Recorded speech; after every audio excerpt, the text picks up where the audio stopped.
On my son's birthday, my daughter-in-law asked me to sit at the kids' table because the main seats were only for the household. The real shock came when she found out who paid for the party. Your presence here means so much to me.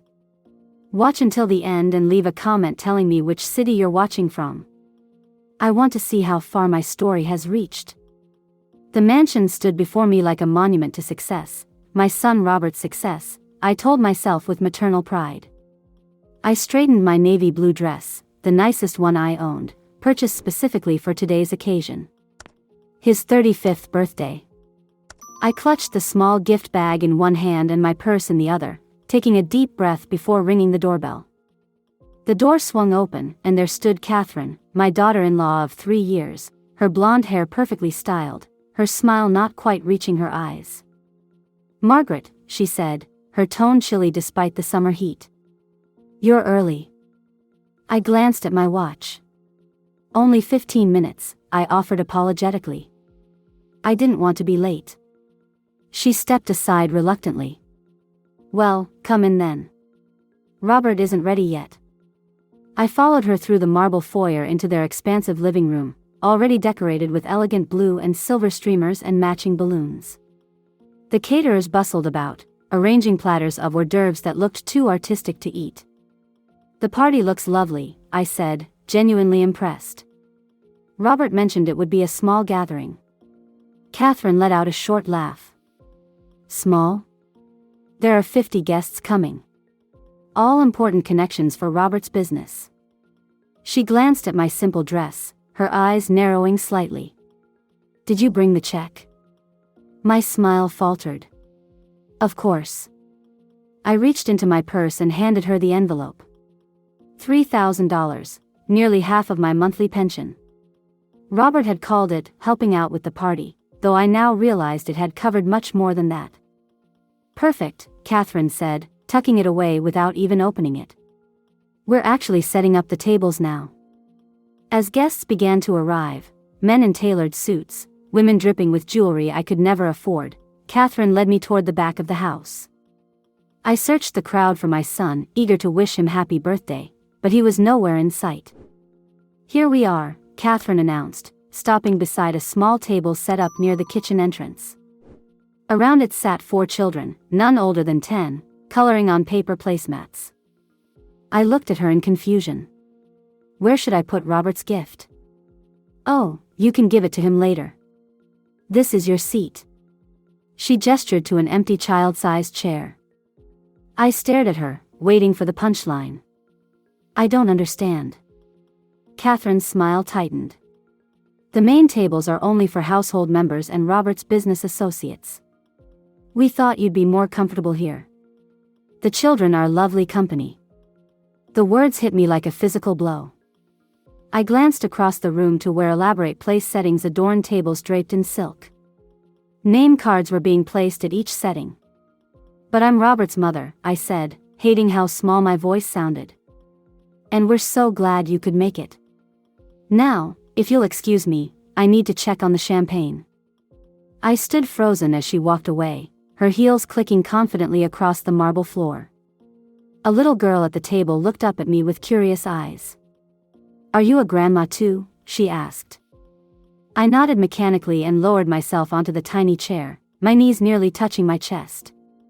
My mind flashed back to 20 years earlier, Robert at 15, just the two of us in our modest apartment after his father died suddenly of a heart attack.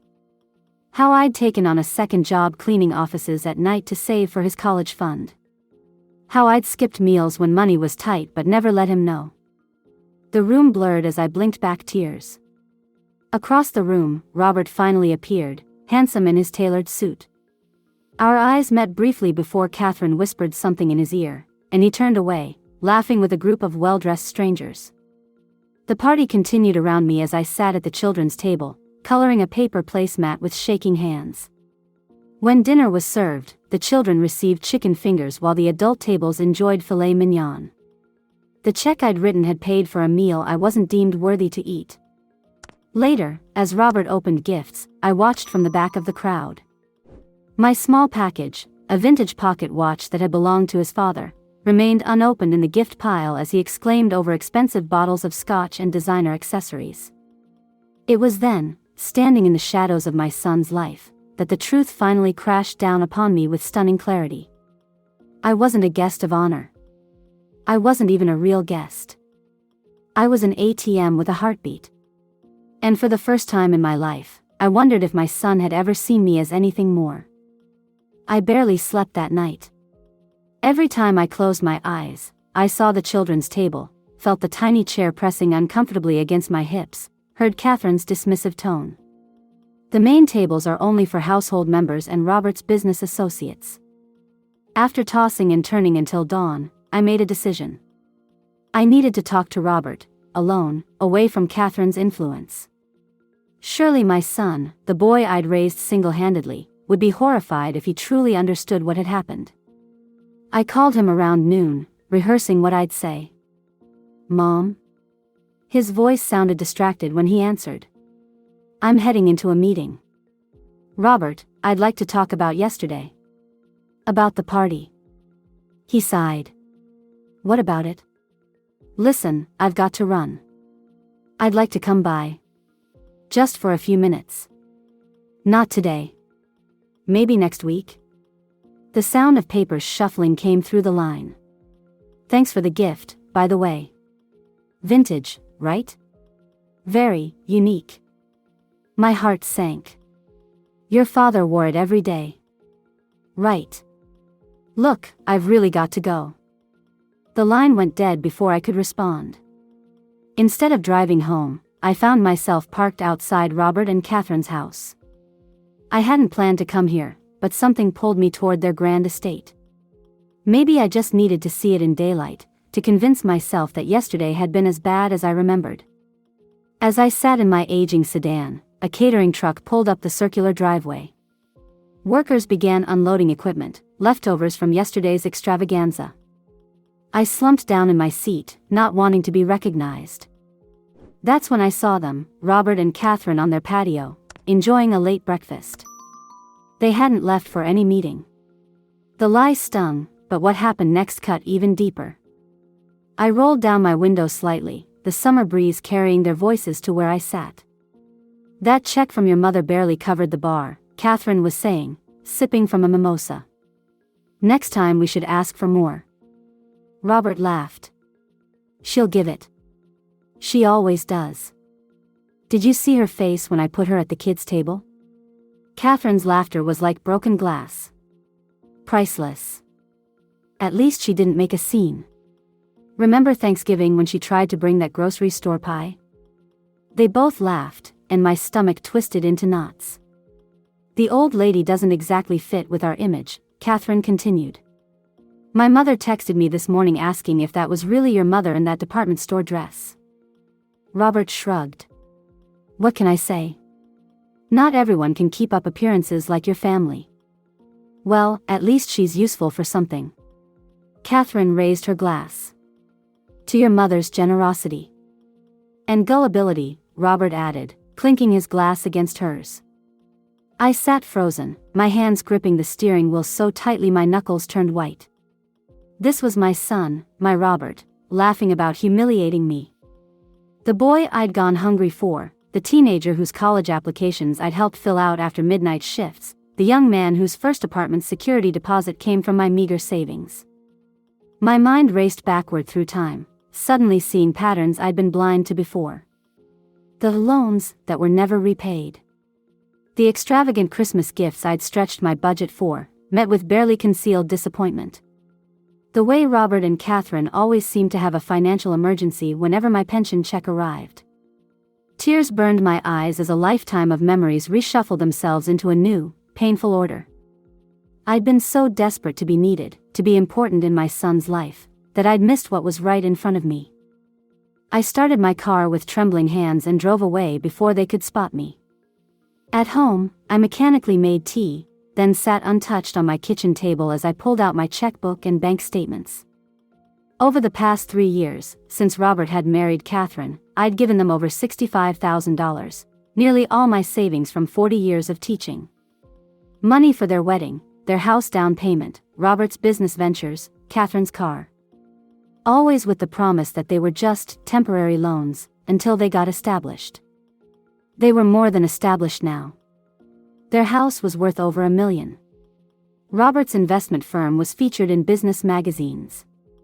Catherine didn't work but spent her days at spas and luncheons. And me? I lived in the same modest 2-bedroom house I'd owned for 30 years. I drove a 12-year-old car. I carefully budgeted for groceries and utilities. The phone rang, startling me from my calculations. It was Robert. "Mom, glad I caught you," he said, his voice suddenly warm and attentive. "Catherine and I were thinking about redoing the guest house, and we could use some help with the initial costs. Nothing major, just $40,000 or $50,000. We'd pay you back, of course." I gripped the phone, suddenly seeing with perfect clarity what I'd been to them all along. Not a mother. Not family. Just a convenient source of cash. "Mom? Are you there?" For the first time in my life, I knew exactly what I needed to say to my son. "Mom? Are you there?" Robert's voice crackled through the phone, impatient. "About that money." My hand trembled as I gripped the receiver. For a moment, I couldn't speak, my throat tight with decades of unspoken hurt. "I can't," I finally managed, my voice barely above a whisper. "What?" The warmth in his tone vanished instantly. "What do you mean you can't?" I took a deep breath, steadying myself. "I can't give you any more money, Robert." Silence hung between us, heavy and threatening. When he spoke again, his voice was carefully controlled, the way it had always been when he wanted something.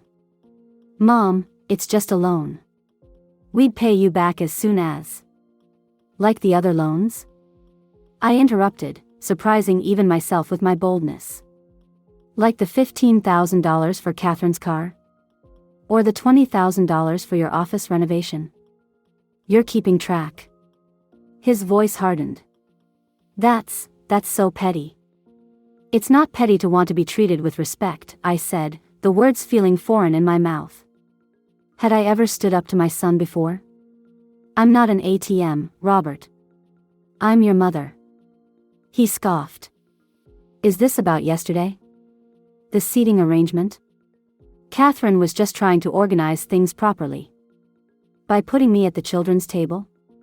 After I paid for the entire party? Another pause. "You didn't pay for the whole thing," he said dismissively, though we both knew it was a lie. "I heard you and Catherine this morning," I admitted quietly. "On your patio. I heard what you said about me." The silence that followed told me everything. No denial. No apology. Just calculating silence. "You weren't supposed to hear that," he finally said. Not, "We didn't mean it," or "You misunderstood." Just regret that I'd overheard their true feelings. Well, I did. My voice grew steadier with each word. "And now I understand exactly where I stand with you too. Mom, you're overreacting. We were just joking around." I closed my eyes, remembering every sacrifice, every extra shift, every dinner of toast and tea so he could have proper meals. "No more money, Robert. Not for the guest house. Not for anything." His laugh was short, disbelieving. "You can't be serious. After everything we've done for you? Everything you've done for me?" The question hung in the air, so absurd I almost laughed. "What exactly have you done for me, Robert?" He fumbled for words, finally settling on, "We include you in family events." "We?"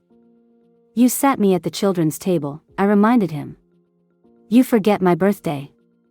You haven't visited me at home in over 2 years. I'm busy.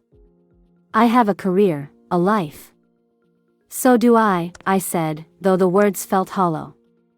What life had I built beyond giving everything to my son? "Catherine was right," he muttered. "You're becoming difficult in your old age." The casual cruelty stung, but somehow, it also strengthened my resolve. "Goodbye, Robert. I love you, but I won't be giving you any more money." I hung up before he could respond, my hands shaking but my mind strangely clear. For the first time in years, perhaps decades, I had put myself first. My phone immediately rang again. Robert. I let it go to voicemail. Then Catherine called. Then Robert again. I turned the ringer off and sat in the sudden, blessed silence of my living room.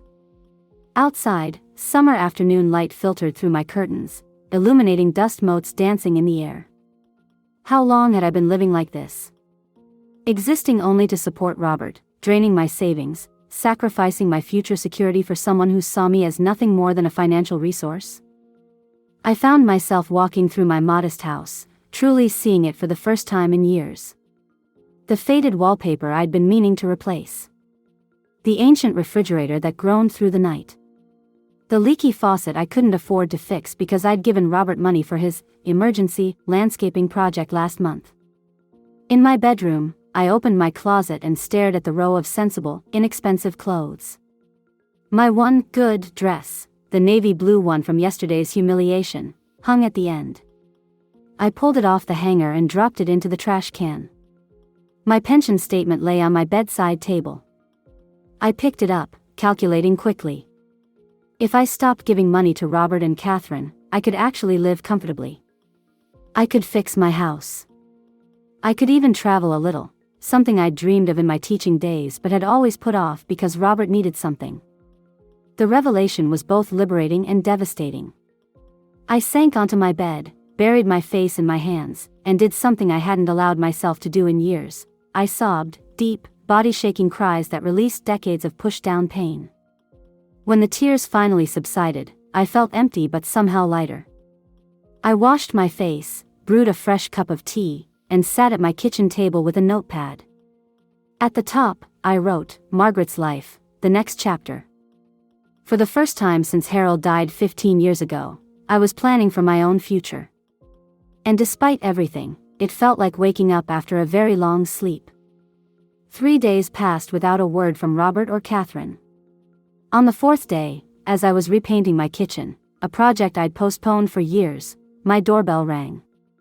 Through the peephole, I saw Catherine standing on my porch, designer sunglasses perched on her head, impatience etched across her face. I hesitated, paintbrush dripping onto my drop cloth.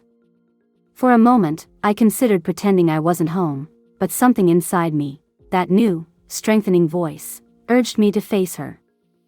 I opened the door but remained in the threshold, blocking her entry. Margaret. She didn't bother with pleasantries. We need to talk about this ridiculous situation. Hello, Catherine, I said calmly. What situation would that be? Her eyes narrowed. Don't play dumb. Robert told me about your conversation. This withholding money thing? It stops now. I almost laughed at her audacity. I'm not withholding anything, Catherine. I'm simply not giving away what I need for myself. She rolled her eyes dramatically. Please. You live in this tiny house. You drive that ancient car. What could you possibly need money for? Every dismissive word reinforced my resolve. That's really not your concern anymore. It is when you're punishing the children, she snapped. My heart stuttered. The children? What do you mean? Catherine crossed her arms, her expression smug. Emily and Zachary are devastated that Grandma doesn't love them enough to help with their private school tuition. The manipulation was so transparent it should have been laughable. But the mention of my grandchildren, sweet 8-year-old Emily and 6-year-old Zachary, struck the intended nerve. I had always sent birthday and Christmas gifts, though Catherine rarely allowed me to see them. The children's education was never mentioned before, I said carefully. Robert asked for money for your guest house renovation. Well, plans change, she said dismissively. The point is, your selfishness is hurting your grandchildren. I took a deep breath. May I speak with them? I'd like to explain. Absolutely not, Catherine cut in. I won't have you upsetting them further. She fished her phone from her purse. But I recorded something you should hear. She pressed play, and Emily's small voice filled the space between us. Grandma doesn't want to see us anymore? Did I do something wrong? The recording stopped. Catherine stared at me triumphantly. My hands trembled with anger. You told them I don't want to see them? That's a lie, Catherine. She shrugged, pocketing her phone. It's what they understood when I explained you were no longer supporting our family. Children are perceptive. Children are manipulated, I corrected, my voice steadier than I felt. By adults who should know better. Catherine's face hardened. Just tell me how much you're willing to give us, and we can end this unpleasantness. I stepped back, one hand on the door. Goodbye, Catherine. If you'd like to arrange for me to see my grandchildren, without financial strings attached, you have my number. I closed the door on her outraged expression, leaning against it as my legs threatened to give way.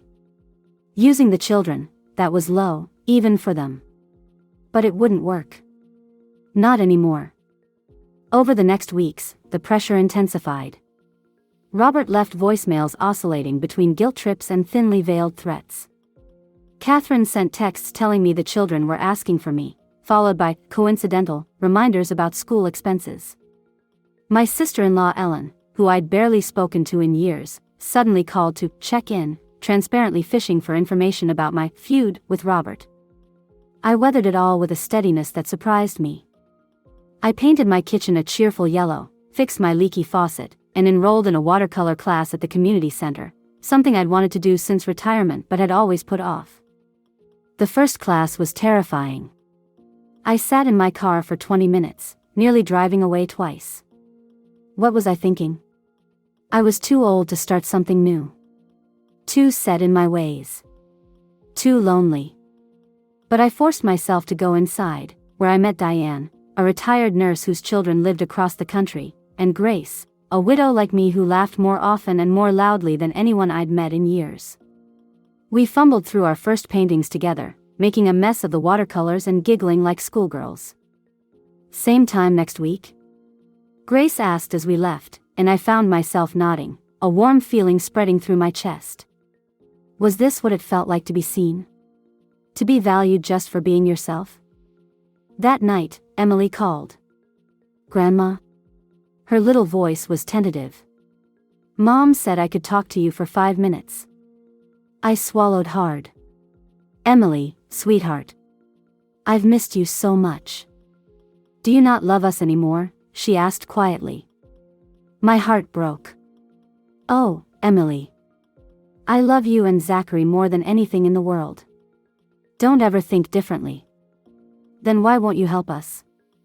The question was so clearly planted that I could almost hear Catherine coaching her. I will always help you, sweetheart, just not in the way your parents want right now, I said carefully.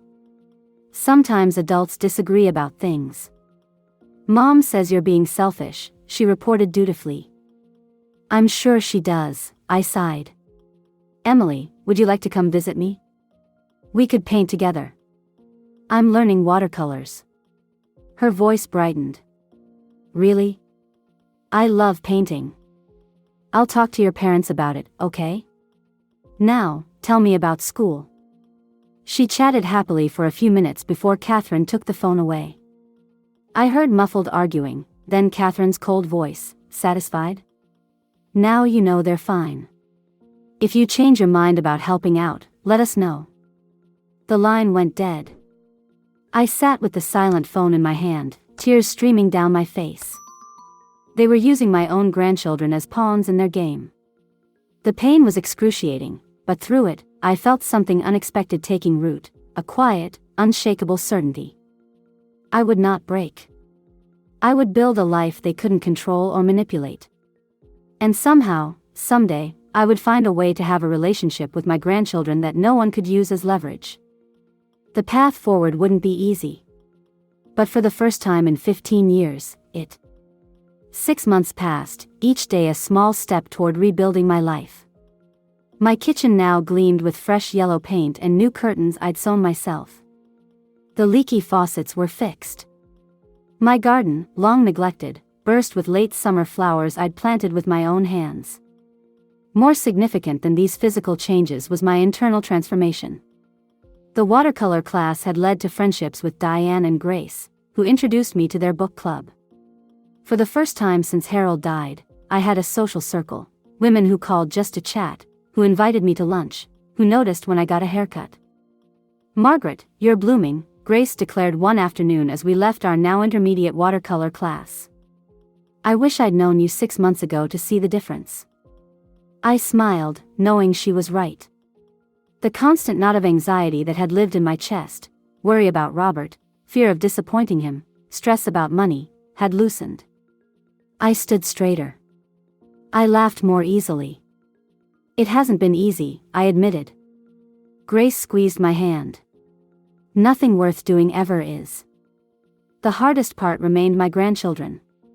Catherine had allowed only 2 brief, supervised visits in 6 months, each one ending with heavy-handed reminders about their expensive activities and school needs.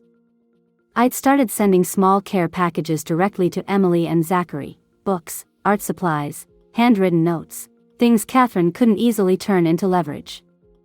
I was returning from mailing such a package when I saw the luxury SUV parked in my driveway. My stomach clenched as I recognized Robert's car. I hadn't seen my son in person since that fateful birthday party. He stood on my porch, looking oddly diminished despite his expensive suit. His face was drawn, the confident spark in his eyes replaced by something harder, more desperate. "Mom," he said as I approached, his voice carefully neutral. "You've done some work on the place." "Hello, Robert." I unlocked the door, surprised by my own composure. "Would you like to come in?" He followed me inside, his eyes widening slightly at the changes.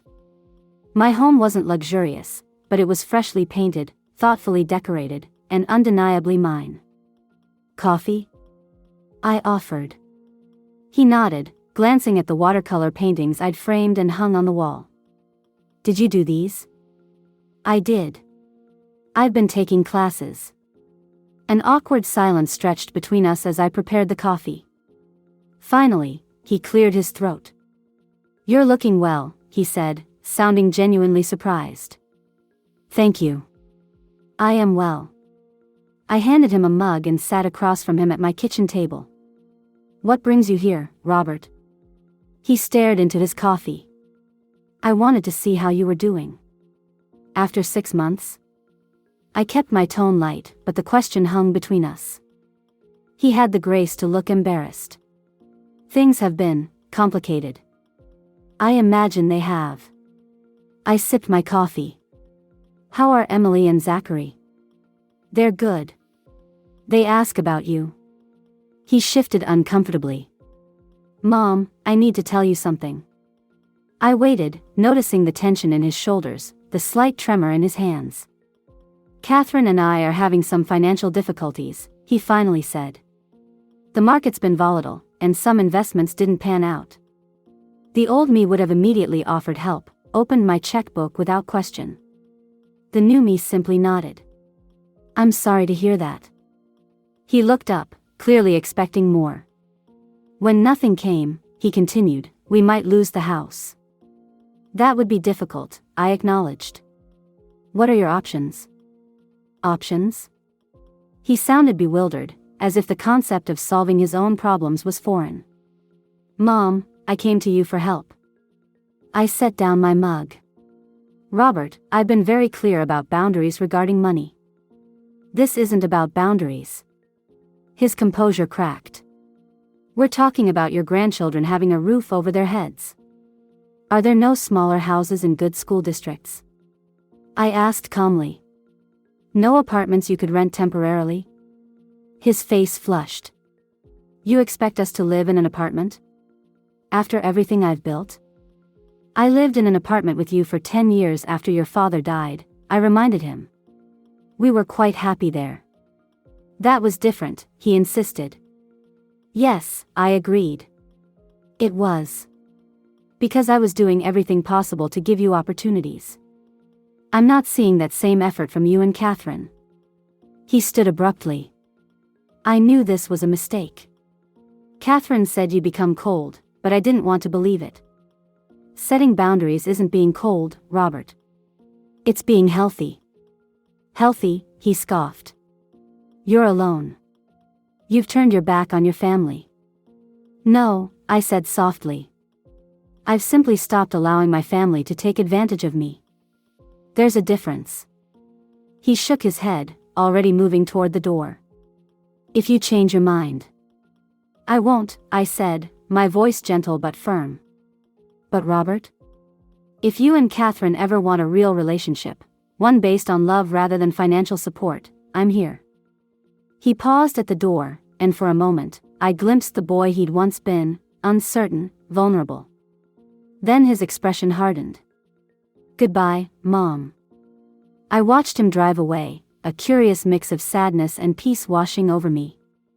For the first time, I'd faced my son as an equal, not as a provider, not as a doormat, but as a woman with her own life and boundaries. My phone rang an hour later. Grace's name flashed on the screen. Don't forget, we're celebrating Diane's birthday tonight, she reminded me cheerfully. And then this weekend, we're still on for that painting retreat, right? I smiled, looking at the calendar where I'd circled the dates. I wouldn't miss it for the world. The retreat, 3 days of painting in the mountains, would be my first vacation in over a decade. I'd booked it with money I'd been saving, a gift to myself after all these months of building a new life. As I hung up, I caught sight of myself in the hallway mirror. The woman who looked back at me stood straight, her eyes clear, her smile genuine. I hardly recognized her. And yet, I knew her perfectly. The painting retreat changed everything. 3 days in the mountains with Diane, Grace, and 12 other women ranging in age from 30 to 85. We painted landscapes, shared meals, and talked late into the night, about loss, about reinvention, about the complicated business of becoming yourself at an age when society expects you to fade into the background. I'm selling my house, I announced on our final evening, the words tumbling out before I'd fully processed them myself. It's too big for just me, and I want to travel. Where will you go first? Asked Diane, eyes sparkling with excitement for me. The answer came instantly, surprising even myself. Italy. I've always wanted to see Florence. Harold and I had dreamed of going someday, but Robert's needs had always come first. Then Harold died, and the dream died with him, until now. 2 weeks after returning from the retreat, I called a realtor. My modest home sold within days, for considerably more than I'd expected. The housing market had risen dramatically since I'd last paid attention. With my savings, pension, and the house proceeds, I had enough to buy a small, modern condo near downtown and still have a comfortable cushion for travel. I was packing up my bedroom when the doorbell rang. Through the peephole, I saw Catherine, looking less polished than usual, with Emily and Zachary beside her. My heart leaped at the sight of my grandchildren, though wariness quickly followed. I opened the door, bracing myself.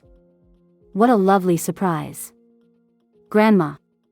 Emily rushed forward, wrapping her arms around my waist. Zachary followed, more reserved but still smiling shyly. We heard you're moving, Emily said. Are you going far away? I glanced at Catherine, who shrugged slightly. News travels fast, she said, her tone unreadable. Come in, I offered, leading them into my half-packed living room. I'm moving to a condo downtown. It's actually closer to your school. Catherine looked around at the boxes, something calculating in her gaze. How much are you getting for this place? Some things never changed. Would you children like some cookies?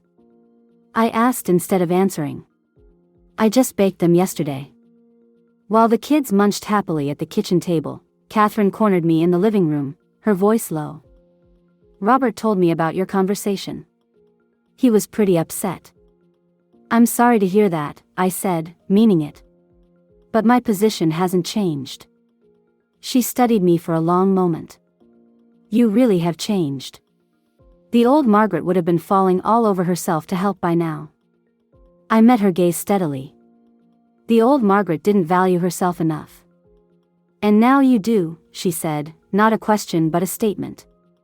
Now I do, I confirmed. A complicated expression crossed her face. Look, we're having a dinner tonight. Robert's potential new investor will be there. We thought, well, it might help if you came too. To show family support. There it was. And in return? We could discuss arrangements. Regarding the house, she said, careful to keep her voice down. They're threatening foreclosure, Margaret. It's humiliating. I looked over at my grandchildren, happily devouring cookies, blissfully unaware of the adults' machinations. I'd be happy to attend dinner, I said finally. But not to discuss financial arrangements. Catherine's eyes narrowed. Then why? Because they're my grandchildren, and he's my son, I said simply. Family shows up, Catherine. Not just when there's money involved. She didn't seem to know how to respond to that. That evening, I dressed carefully in a new outfit I'd bought with Grace, tailored pants and a silk blouse in a shade of blue that brought out my eyes. The woman in the mirror looked elegant, confident, and entirely her own person. Robert and Catherine's house showed subtle signs of financial strain. The lawn was slightly overgrown, the flowers untended. Inside, though they'd clearly made an effort, the place lacked the meticulous perfection of my last visit. The investor and his wife, James and Ruth Bennett, were already seated in the living room when I arrived. Mom, Robert greeted me with a kiss on the cheek, his eyes silently pleading. So glad you could make it. I wouldn't miss it, I said warmly. Where are my grandchildren? Upstairs. They can come down for dessert, Catherine said, ushering me toward the guests. James, Ruth, this is Robert's mother, Margaret. Lovely to meet you, I said, accepting a glass of wine from Robert. I understand you're considering investing in my son's business. The conversation flowed easily. Years of teaching had made me comfortable with people from all walks of life. James was intelligent but reserved. Ruth was warmer, asking thoughtful questions about my teaching career and seeming genuinely interested in my answers. As dinner progressed, I watched Robert grow increasingly tense. When Catherine excused herself to check on dessert, he followed, leaving me with the Bennetts. You have a lovely family, Ruth commented. Thank you. I'm very proud of them, I said, and meant it, despite everything. James was particularly interested in meeting you, Ruth continued. When we researched Robert's background, we learned you were a respected educator. 35 years at Westridge Academy, isn't that right? I nodded, surprised. It was a wonderful career. James leaned forward slightly. Mrs. Holloway, forgive my directness, but your insights would be valuable. Is your son's business as solid as he claims? We're considering a significant investment. I took a careful sip of wine, weighing my words. I could lie, could paint Robert's business in glowing terms to secure this investment they so desperately needed. It would be so easy. Instead, I chose honesty. My son is brilliant and driven. His business acumen is genuine. But I believe he's been overextended recently, taking too many risks. With proper guidance and perhaps some restructuring, I think he could be very successful. James nodded thoughtfully. Exactly my assessment. Thank you for your candor. When Robert and Catherine returned with dessert and the children in tow, the conversation shifted to lighter topics. After dinner, as Emily showed me her latest drawings, I overheard James telling Robert, we'd like to move forward, but with some adjustments to the terms we discussed. Robert's relief was palpable. As the Bennetts prepared to leave, James shook my hand warmly. Your son is fortunate to have such an honest advocate in his corner. After they departed, Robert approached me, his expression a mix of emotions. You told them about our financial troubles. I told them you were overextended but talented, I corrected. They were going to find out eventually, Robert. Better they hear it with context than discover it after investing. He stared at me for a long moment. They're still investing. With stricter oversight, but it might save the house. A pause. Thank you. I didn't do it for thanks, I said gently. Then why? Because you're my son. And because sometimes the most loving thing isn't giving people what they want, but what they need. Later, as I prepared to leave, Robert walked me to my car. We stood in the cool evening air, two adults with a lifetime of complicated history between us. Where will you go? he asked quietly. After you move? Italy, I said, unable to keep the excitement from my voice. Florence first, then wherever the spirit moves me. He looked genuinely stunned. Italy? By yourself? Yes, I smiled. By myself. Though Diane might join me for part of it. I never knew you wanted to travel. You never asked, I said, not unkindly.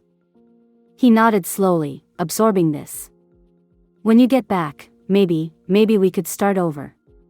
Differently. It wasn't an apology. It wasn't even an acknowledgement of the hurt he'd caused. But it was something, a crack in the wall, a possibility. I'd like that, I said. And Robert? If you ever want to really talk about anything, I'm here. Not as your bank, but as your mother. 3 weeks later, I stood in the Piazza della Signoria in Florence, the late afternoon sun warming my face as I captured the scene in watercolors. Around me, tourists snapped photos while locals hurried past on their way home from work. I felt both invisible and completely alive, just one more soul in this ancient, beautiful city. My phone buzzed with a text. A photo from Robert, Emily proudly holding a watercolor painting she'd done, clearly inspired by the ones I'd hung in my old house. Beneath it, a simple message: she misses you. We all do. Safe travels, Mom.